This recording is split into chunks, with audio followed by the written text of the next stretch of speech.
Sometimes we push back on the idea that we should grow wealth as Christians.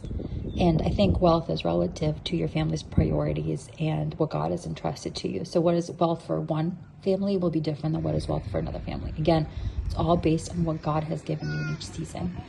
But even though money is the root of all evil, it's not money itself that is bad, right? It doesn't mean that you should intentionally not grow and steward the finances and resources and abilities God gave you. Look at Deuteronomy 8:18. It says, "You shall remember the Lord your God, for it is he who gives you power to get wealth, that he may confirm his covenant that he swore to your fathers, as is this day." Psalm 25:13. "His soul shall abide in well-being, and his offspring shall inherit the land." Psalm 37:25-26. "I have been young, and now I am old, yet I have not seen the righteous forsaken or his children begging for bread. He's ever lending generously, and his children become a blessing." 1 Thessalonians 4:11-12. "And aspire to live a quiet life, and to mind your own affairs, and to work with your hands as we've instructed you, so that you may walk properly before outsiders and be dependent on no one." Proverbs 2:9-10. "Honor the Lord with your wealth and with the first fruits of your produce. Then your barns will be filled with plenty, and your vats will be bursting with wine." Psalm 37:18-19. "The Lord knows the days of the blameless, and their heritage will remain forever. They are not put to shame in evil times. In the days of famine they have abundance." Proverbs 28:20. "A faithful man will abound with blessings, but whoever hastens to be rich will not go unpunished." Proverbs 13:22. "A good man leaves an inheritance to his children's children, but the sinner's wealth is laid up for the righteous." Proverbs 13:11. "Wealth gained hastily will dwindle, but whoever gathers little by little will increase it." So this is not the prosperity gospel. This is not me telling you to get rich or, all those other things that sometimes you hear in the Christian church. This is about stewarding little by little, growing little by little, what God has entrusted you for his glory and to prepare an inheritance for the next generation. If you dig deep into these scriptures and you seek God's wisdom to show you what he's entrusted to you and your family, and what wealth is defined like for your family, what an inheritance, what a legacy looks like for your family, I guarantee you he'll show you that. Dad, look at that, Mama!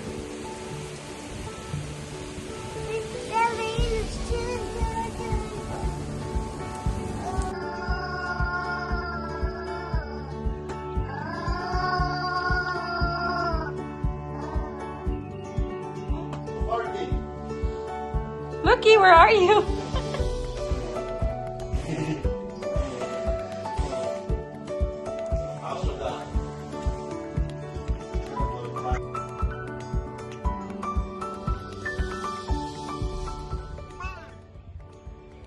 On Friday, a friend and I got our kids together and drove to a nearby town. We did a little play date with the kids, and then we went to 54 Feed and Seed, which is a local nursery, and I bought lots of gorgeous, gorgeous blooms and got those planted in our front yard, and I just hope that they grow into something beautiful.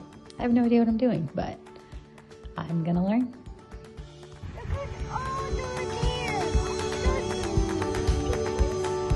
Yeah, they're pretty, aren't they?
For Easter this year, we started the morning off with an early sunrise service outside with some of the local churches. And it was cold, but rainy, but so beautiful to start the day off that way.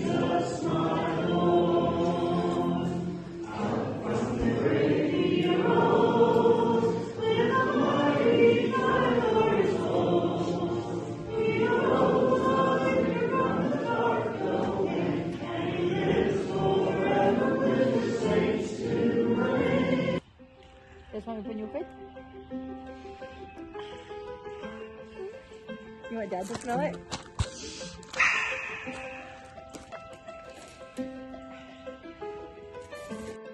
We drove down to visit my family for lunch and just spent the afternoon with my siblings, my parents, and nieces and nephews, and it was just lovely.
Hello. So I think I'm going to call these like kitchen sink chats, but I've been processing something and thinking about it, and it's something Daniel and I talk about a lot in context of our family, but I wanted to talk about it and process it out loud in case anyone else is thinking about this. But I read a Substack article the other day about a woman who shared her family's choice to live off of one income so that they could raise their kids in a homeschooling environment at home. And it meant giving up a lot of financial benefits, but they chose to live small and on simple means in order to raise their kids at home with the mom staying home. And that got me thinking about the intention of raising your kids. Okay, well, let me rephrase this. That woman's Substack presumed that they could meet their family's basic needs. So their family had access to health insurance, nourishing food, a home, a safe, clean home to live in. They could cover basic necessities, basic bills, right? And if that is the case, then I understand it. But I also see sometimes families who can do better, but choose not to do better. And I'm not judging, okay? I am not in any way projecting this on anyone else. This is more coming from observing how I grew up. And for context, Daniel and I are both from immigrant families. We're both one of 11 kids. Families immigrated from Ukraine to the U.S.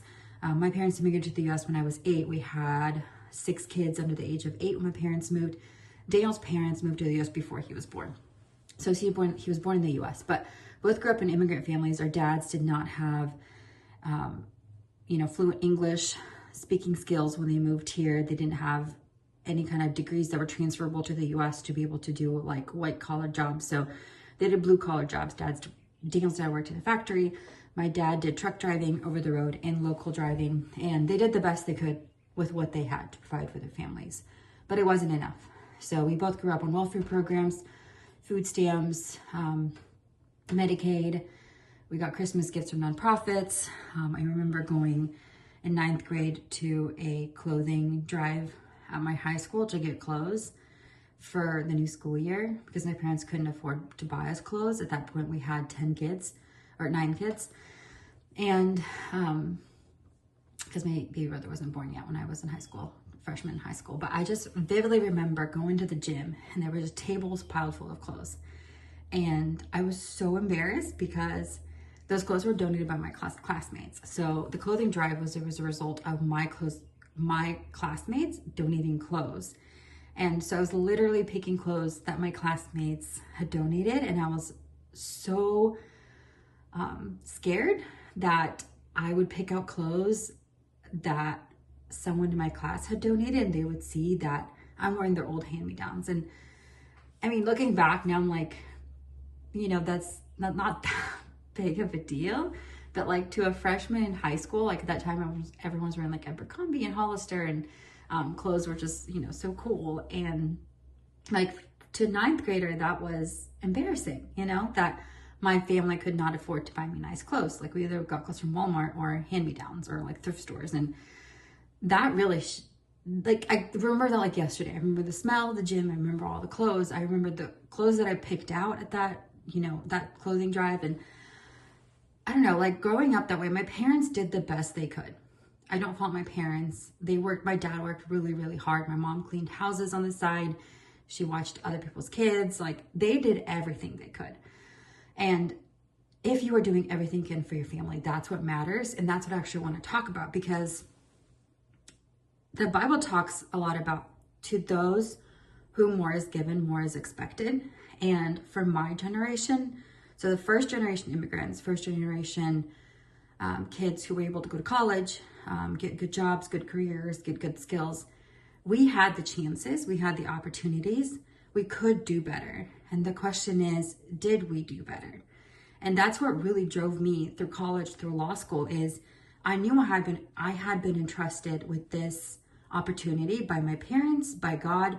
My parents moved us to the US with the express purpose of giving us a chance to build lives, families, careers that were thriving and better than what they had without having to sacrifice our faith. And that drove me through college, through law school, and same with my husband, Daniel. That drove Daniel through his choices too, what he chose to major in, what he works in, how hard he works. And we have this, I don't want to call it a burden, but like, it feels like this responsibility, this part of our legacy from our parents to do better for our kids, to give our kids a better chance, even better than we had. Like our parents gave us a chance better than they had. And now we build the next step for our children and our grandchildren, right? And that's a weighty responsibility, And yes, we can make decisions to live on less. We can, choose to make a lot of decisions to build a smaller life. And that would be okay. That's a decision every family makes for themselves. But Daniel and I, for our family, we feel that responsibility, that entrusting of our parents' sacrifices to build something bigger than us, to build something for our kids, for our grandkids, an inheritance, to build up assets, profitable assets, like assets that generate income. And it's not about giving our kids a luxury life. That Substack I read calling it a luxury life. And it's not about, our kids being able to afford Gucci or nice cars or not having to work a day in their lives. We very much value, one of our family values is a hard work ethic. But at the same time, we do want our kids to experience having enough. And As someone who grew up of not having enough, like seeing my mom struggle sometimes and my dad to put food on the table, to decide, are we paying the electric bill today or the mortgage? You know, like, how long can we not pay the electricity before it's cut off? I, as the oldest, I grew up being the one having to, my mom doesn't speak English, and my dad's English was not that good. I grew up calling, me and my siblings, but mostly me because I was the oldest, grew up calling the electric company and the bank, asking them to, you know, not cut off electricity or kick us out of the house because we had 10 kids and we had nowhere else to go, and to give us a payment plan or any kind of assistance. And I don't want to put that burden on my kids as much as I'm able to. I know my parents did not want to put that burden on me, but that's what they had. They did the best with what they had. But I have more. Thanks to my parents' sacrifices, I have more. And since I have more, I have a greater level of responsibility to grow that for my kids' benefits. You know, I don't know if that makes any sense, but I guess a point of this is the decisions you make for your family, make them from what God has given you in the season you're in. If God has given you more, whether it's more access to financial resources, skills, natural abilities, gifts, if God has given you something that could help you provide a better life for your family, to build generational wealth, then I think as a Christian, you have the responsibility. I think the Bible supports that you have the responsibility to deal with that shrewdly and wisely and build up something for your family, for your kids, your grandkids, for your community. I don't know. It's just, it's a topic that's been weighing on my heart. And I've been thinking about, you know, our decisions as a family and how driven we are to build something big. And I'm not saying like we want to become millionaires or buy a mansion or all those things. For us, it's so much deeper than that. It's not really about the money. It's about having the financial freedom and the time freedom to give generously, to build something that lasts longer than us. And I don't know, I've been processing and thinking about this, and I'm sure I'll have more thoughts later, but it was on my mind, so sharing it with you, and I hope that made some sense to anyone. It's a perfect seed bag for me? Yeah. What am I gonna use it for?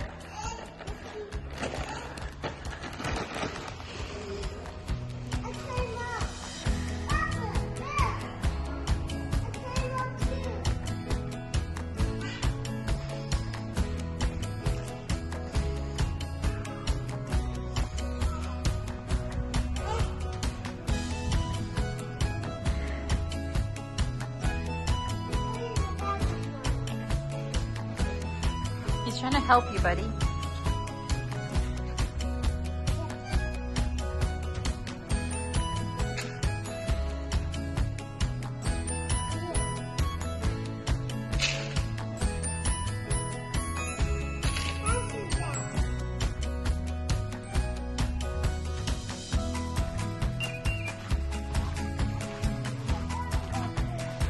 Thank you.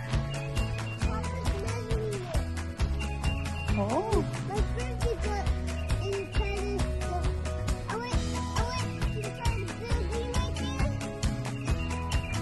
They did Papa's toy, and I found a piece of ball. I couldn't find it.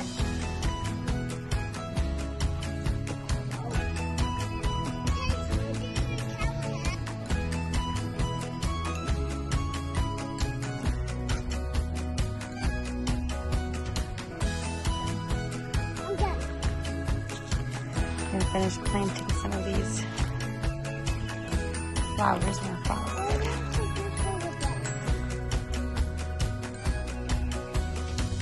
Oh, down.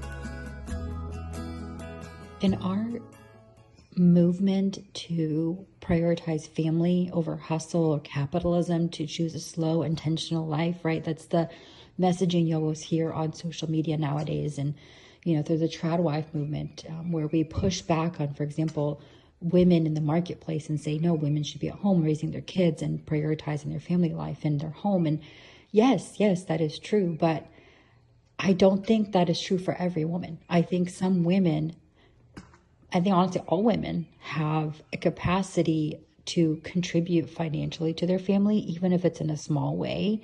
And if it's not even financially fruitful, it might be a ministry. It may not profit financially, but it has eternal value. Ministry outside of your home life, outside of your kids. And I'm not saying that you need to leave your kids or your home or neglect those responsibilities in order to grow and increase what God has entrusted to you in terms of financial resources, your skills, your abilities, your education, your gifts. I'm saying to find a way or ask God to give you discernment and wisdom on how you can steward what God has entrusted you in this season alongside of the little souls or the home or other things that you are growing. So I guess I'm speaking more to myself, really. Could I be a full-time stay-at-home mom in this season? Yes, that is an option for me. But I feel the responsibility of the skills, the abilities, the dreams, the words, the education, all the opportunities and things that God has entrusted to me that I know I'm called to grow alongside with my kids and my family. I cannot neglect one part of my life in order to, become the trad stay-at-home wife. Could I? Yes. Is that the answer for some families? Yes, that could be the answer for some families, but it's not the answer for my family. And that's my point, is knowing what God is calling you to do in your family and in your season, not because someone else is doing it, not because someone else is telling you that you should quit all these other things and just focus on your family. If God is calling you, yes, do that. Don't do it because others are telling you to do it. And I'm mostly just speaking to myself because sometimes I'll consume that content and I think, oh no, I should quit everything and just focus on my kids and all that. And then I actually think about it and I'm like, no, wait, I have the capacity and the margin, and God has given me the strength and the wisdom to do more. And I have been entrusted with more. So I cannot compare my life, my season to someone else's season or someone else's life. So I don't know. I hope this encourages you to take inventory of what God has entrusted you and given you in this season and steward and grow that wisely. It may change from week to week, day to day, season to season, but there is so much wisdom in discerning what God has entrusted to you and growing that for His glory and for your family's good. Asparagus?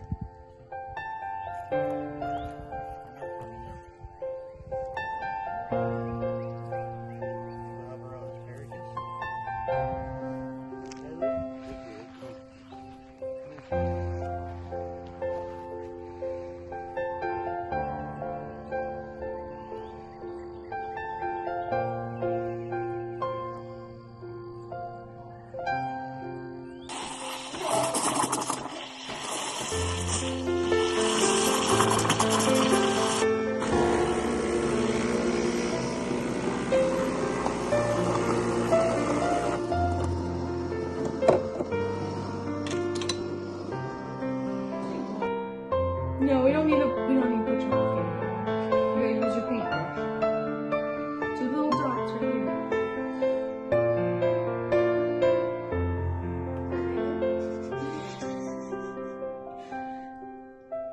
here. You good?